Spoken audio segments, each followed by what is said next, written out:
Hello and welcome to this week's episode of the Splat Grind, because the Splat Grind stops for no one, not even carrying 3 newbies.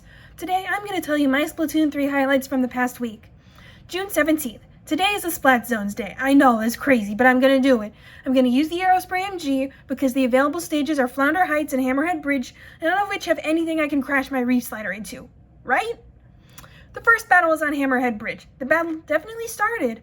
We got the zone, got it down to 70, but I don't think any of us were prepared for Q-Key, the Splat Roller, and their efficiency in covering the zone, or Niku Yuke, who was way too good with the hero shot. They got to the zone and took it down to 58. Then they decided to make it on our side. I'd have to sneak around them and pop a Reef Slider. And that's when I saw the zone on Hammerhead Bridge as a box in the middle. I had to stop short and only cover a quarter of the zone. We had a glimmer of hope when one person on the enemy team disconnected. This could be our chance. However, it must have been the one bad player on the team because the other 3 were able to pick up the slack.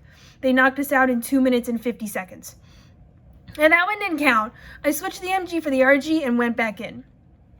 This battle was on Hammerhead Bridge. Our team had 2 Splatlings, 1 Hydra and 1 Mini.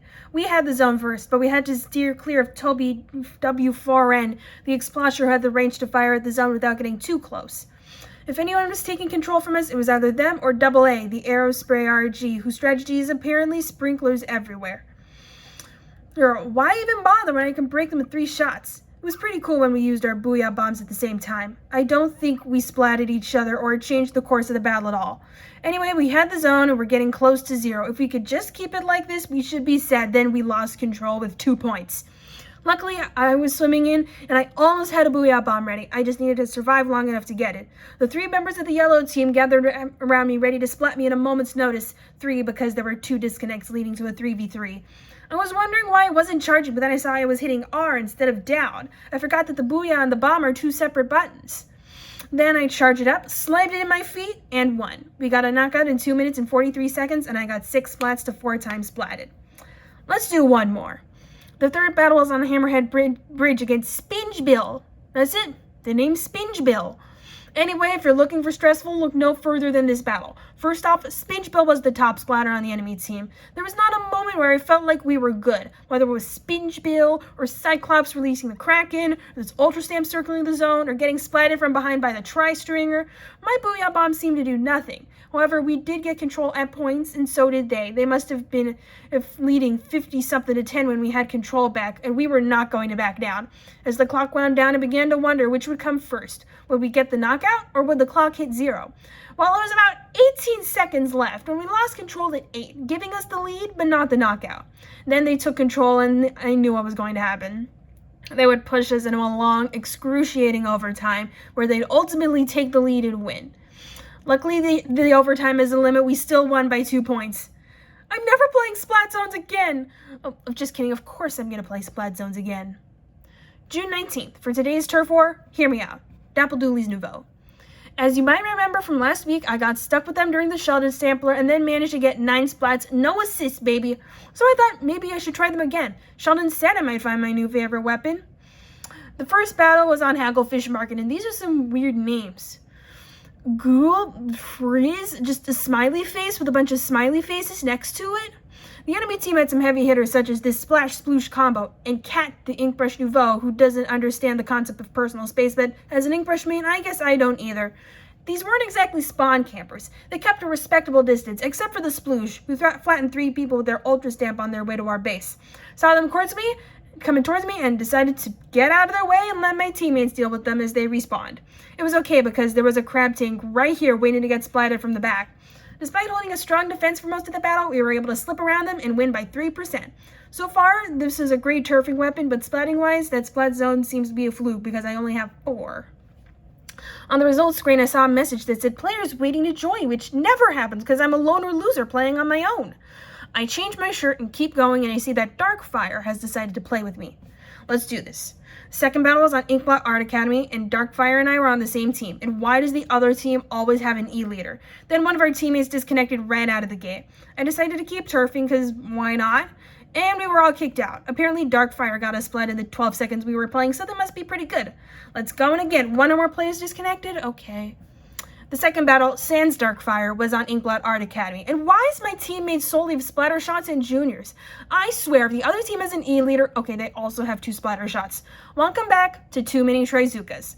The start was pretty good. One of my teammates has already fallen. I was keeping home base covered. Then I decided to ride my reef slider into the center. I continue covering whatever I see, making my way to the landing on the right. I see shots coming from behind me. Turn around and see Antivirus, the splatter shot. I decide that maybe I can just splat them right now. And then they get their Trizuka and shoot me in the face. Yep. I checked the map and noticed that both teams had just gone straight for the center. If we were to secure this battle, we'd have to start targeting the sides. I slipped to the left and covered the left landing. Had my reef slider ready and could ride it in. I ran to the right, landing uninterrupted and covered it up, making me wonder if this really is a good team of splatter shots and juniors and this one random pair of dapple dualies. In the last minute, I tried to invade enemy base and then saw the enemy team was headed to our base, so maybe that's more important. I go back to our side, splat Antivirus, splat this Luna Blaster over there. I see that the left landing was covered in teal again. There's a Kraken over there. I try splatting them, but then they release the Kraken and splat me with 10 seconds left. I watched as they Kraken into the water. Ha! The map was looking like we lost, but we won by 5%. Apparently, it wasn't my teammates being good. It was me, hard carrying. I got 1,540 points, 7 splats to 2 times splatted. Meanwhile, the next best tinker got 501. And they all have the name Splatlandian Youth. I bet they're all thinking, man, they must be an expert with those things. And I'll just have to be like, I picked them up 2 seconds ago. After this battle, I saw another message that there were players waiting to join. Apparently, Darkfire had found me again. Let's hope the internet is nicer to us. The third battle was on Hagglefish Market and we were on different teams. However, I had SKZ Hyunjin and they didn't. This was originally a great battle. My team had 2 Dapple Dualies Nouveau, and so Black Belt Jay and I could use our reef sliders at the same time. I think we both crashed them though. Still, we were getting down to business, covering both the sides and the center, getting splatted by Starry Wolf the Paintbrush, but paintbrushes are just like that. Then Black Belt Jay disconnected and the whole battle went south. For one thing, the enemy team managed to wipe out the rest of us. Then they started spawn camping us, not quite at the spawn, but you get the idea. We started pushing back in the last 10 seconds. If all 3 of us can stay alive, we might just win. Actually, we lost by 8%, but that one doesn't count because we were a person short. I got number 1 overall splatter, number 1 enemy splatter, number 1 splat assister. That's because I got 5 splats when Hyunjin did nothing. My verdict, this is a god tier weapon, and I like to keep using it, but I also like to keep using the Big Swig Roller Express, so I'll have to make a decision. My next step in my Dapple Dually journey, actually learning how to dodge roll. June 20th. So Big Run didn't go the way I wanted it to, so I'm pushing my journey to professional to today. Am I really going to get promoted on Jam and Slam and Salmon? Probably not, but it's worth a try. Before I even hit the ground, I see that one of my teammates is named Stray Kids. First SKZ Hyunjin, and now this? Stray Kids must really want to play with me. The first wave, I have the heavy splatling on normal tide. Thank God, it's normal tide. I go to the right, help beat this Drizzler, then we go on our way to the eggs in the basket. There's a Moz coming up the same track as this. I should be able to get out of its way and beat it, I said before the second Moz showed up. Anyway, I got eaten and had to wait for my teammates to beat one of them before they could revive me. Then I beat the other Moz and we went on our way. Moving on to wave 2. I had the range blaster on normal tide, and could you please turn off that organ music? It's really annoying. What do you mean it's a fog level? I can't even tell you the last time I did a fog level. It started easy. Scrapper, gone. Stinger, gone. Goldie, gone. Then I hear big shot noises coming from the other side of the stage, and I decide I should go there. Get on a high ledge to splat the 2 big shots coming in. I splat 1 before I get gotted by a chum. Once I'm in my puny little life ring, I jump off the ledge so that I'm right next to the cannon when I get revived. Then I start popping eggs in there. Then I beat a Goldie, drops 10 eggs. Now it doesn't matter how many times I die, need to get revived, I have to get those eggs in the cannon. I didn't get them all in, but we still made quota. The third wave, I had the splat brawl and glowflies. Are you kidding me? Luckily, they didn't come to me first. I think I was like 3rd. I thought I could outrun them, but you can. We at least tried. Stray Kids used both of their killer whales, but we were still wiped out with 3 eggs out of 15. We all decided to go in again. I started with the heavy splatling on low tide. The first boss was a steel eel on the right. I tried to run beside it to get to the back, but no matter where I went, its head was right next to me. My teammates were able to bail me out though. Once we got the eggs in, I saw a flyfish on the other side and decided that it doesn't matter who you are, the flyfish must go. The problem is I kept missing no matter whether I was undershooting it, getting too far to the left or the right, and I had killer whales so I couldn't exactly inkjet it to death like Ben was doing right now. I don't think I was even egg shuttler. I was just nothing doer. The second wave, I had the range blaster on normal tide. First, I stunned a scrapper point blank. Easy. Once the eggs were in the basket, I saw a steelhead and a flyfish in the same area. I decided to take the high ground, but that meant I have to bomb the flyfish from the side, and flyfish don't take kindly to being bombed from the side. The steelhead was gone too, so all I could do was shuttle eggs, trudging through this flipper-flopper ring to get there, straining it in the process, and of course, there's a slam inlet right next to the basket. In fact, more and more stuff kept gathering around the basket, making it harder and harder to stay alive. Finally, we were wiped with 10 eggs out of 13 and 7 seconds on the clock. At least let us suffer for the next 7 seconds. Now, it's not just a test to see if I can make it to professional. It's a test to see if I can clear 3 waves on Jam and Slam and Salmon. June 21st. I didn't play any actual Splatoon today, but I did see the Pikmin 4 correct. How many food-themed Splatfests can they fit into one Splatoon 3? Only time will tell. This will be my first Splatfest in my new apartment, and I can't wait to play. I might have failed Team Milk Chocolate, but I won't fail Team Vanilla. June 23rd. So I might have skipped the 22nd, but that's because I was out shopping for IKEA furniture and didn't have the time. But we have time now. Now that we're done testing out the new weapons, it's time to take a deeper dive. A while back, Jimoji posted a video where he got 1,000 kills with a Splatoon wiper and actually got better the more that he used it. I know this sounds silly, but I had a realization. If I really want to get good with the Big Swig Roller Express, I just have to use it a lot.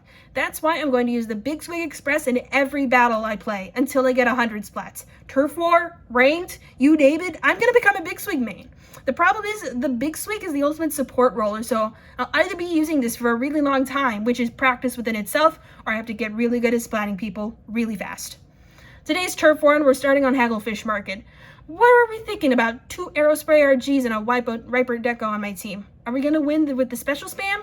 Anyway, 3 of us went down to the right. That's where we encountered Zai, the Tri-Slosher Nouveau. I thought I could get it with the old angle shooter swing combo, but I missed with the angle shooter, freak out, start swinging randomly, and die. Right now, I'm not at the skillfully crafted splats phase. I'm still in mash and pray, and it doesn't help that they're slowly pushing onto our base. Kablam had us covered on Booyah Bombs, but nothing seemed to be working, which sucks because we had the lead at the beginning. Why does this always happen? I managed to splat Zai in the last 3 seconds with the tiniest bit of splash damage, but we lost by 33% and I got 3 splats. As it turns out, Zai was not the top splatter on the enemy team. That was Calamity. I just never encountered them. That was not peak Big Swig. Time for battle number 2 on Hagglefish Market. My team was less special spammy this time. Remember how I said I never encountered a Calamity in the last battle? This was the opposite of that. I got splatted 8 times and at least 6 of them were Calamity. This time they were accompanied by IKEA worker, the 52 gal. IKEA must have gotten mad that I ordered a couch from Wayfair instead and sent one of their cronies to defeat me. If Calamity splatted me 6 times, IKEA worker got the other 2. This enemy team stayed a bit further back from spawn, but I wasn't leaving home base without dying. Despite my valiant efforts, we lost by 23% and I got no splats. Curse you, IKEA worker. So I do what any self-respecting Splatoon player would do. Quit the lobby and join another one. The third battle was on Undertow Spillway. I start out rolling around, getting home base covered like us Big Swigs do, but then I see Brad, the Aerospray RG, with no concept of personal space. Trying to splat them proved inefficient. I just had to let my teammates do it. There was perfectly good turf all the way over there. I rolled towards enemy base and saw someone firing and stuff. They're too far for a horizontal fling, so I hear this voice in my head say, vertical fling. I jump up, hit ZR, and I'm not sure how else to describe this. I sniped that person out of the air. I kid you not, they were in midair, in transit, and now they're dead. I decide to keep rolling, and here comes the Kraken. This wasn't a team of spawn campers. It was mostly just Bra being obnoxious and everyone else super jumping to them, I guess. With 30 seconds left, I had a realization. If they're spawn camping us, that means their base is unattended. I leave my teammates in the dust like a good support roller, start covering enemy base, and see how they like it.